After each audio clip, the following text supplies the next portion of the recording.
আদনানের জন্য একটা পছন্দ হয়ে গেল, সংসারের জন্য একটা বেডশিট পছন্দ হয়ে গেল, আর নিজের জন্য পছন্দ হয়ে গেল। দেখলাম, দেখার পর অ্যাকচুয়ালি কনফিউজ হয়ে গেলাম। প্রত্যেকটা মানুষের টেস্ট কেটার করার জন্য সব ধরনের আসলে পজিটিভ মুভ মনে হয়। আদনানের জন্য একটা পছন্দ হয়ে গেল, সংসারের জন্য একটা বেডশিট পছন্দ হয়ে গেল, আর নিজের জন্য পছন্দ হয়ে গেল। তো মোটামুটি সব সেক্টর কভার হয়ে গেল।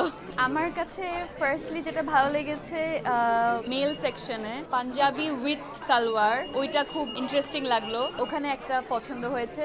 তারপর যখন আমি এদিক দিয়ে হেঁটে যাচ্ছিলাম, আমার একটা বেডশিট খুব পছন্দ হয়ে গেছে। আর যখন লেডিস সেকশনে গেলাম, ওখানেও আমার 2-3টা দেখলাম, দেখার পর অ্যাকচুয়ালি কনফিউজ হয়ে গেলাম কোনটা বেশি সুন্দর, বাট চোখে লেগে আছে। আর সিমিলারিটিস অনেক আছে। আমি বললাম যেটা, আমরা সবাই ফ্যাশনটাকে অনেক বেশি পছন্দ করি।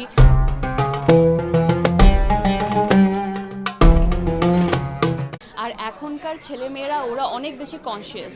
মানে ঈদে 3টা পোশাক থাকতে হবে, সেটা কি কালারের হবে, কি ডিজাইনের হবে, কি চলছে, ইনস্টাগ্রাম দেখে হচ্ছে গিয়ে ট্রেন্ডগুলো ফলো করছে। তো আমার মনে হয় সবাই অনেক নিজেকে নিয়ে ভাবতে পছন্দ করছে, নিজেকে সুন্দরভাবে সবার সামনে উপস্থাপন করতে পছন্দ করছে। তো এটা আমার কাছে এটা একটা পজিটিভ মুভ মনে হয়, পজিটিভিটি ছড়ায়।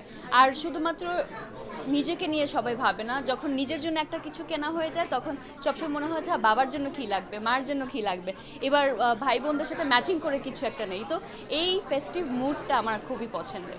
আমার মনে হয় প্রত্যেকটা মানুষের টেস্ট আসলে ডিফারেন্ট থাকে। প্রত্যেকটা মানুষের টেস্ট কেটার করার জন্য সব ধরনের আসলে ব্র্যান্ড থাকা উচিত, সব ধরনের প্রাইস রেঞ্জে হচ্ছে গিয়ে আইটেমগুলো থাকা উচিত। তো আমার মনে হয় এই যে আমাদের ইন্ডাস্ট্রিটা একটু একটু করে বড় হচ্ছে, এটা খুবই জরুরি।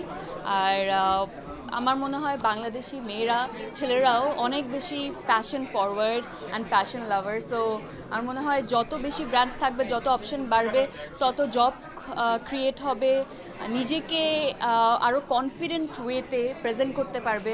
So I think everything is good. বলা যায় আমার কিছু ভিশন থাকে, আগে থেকে কিছু প্ল্যানিং থাকে যে এবার আমি এটা পরবো, এই কালারের মধ্যে পরবো, এই টাইপের পরবো, আগে থেকে একটু প্ল্যান করে রাখি।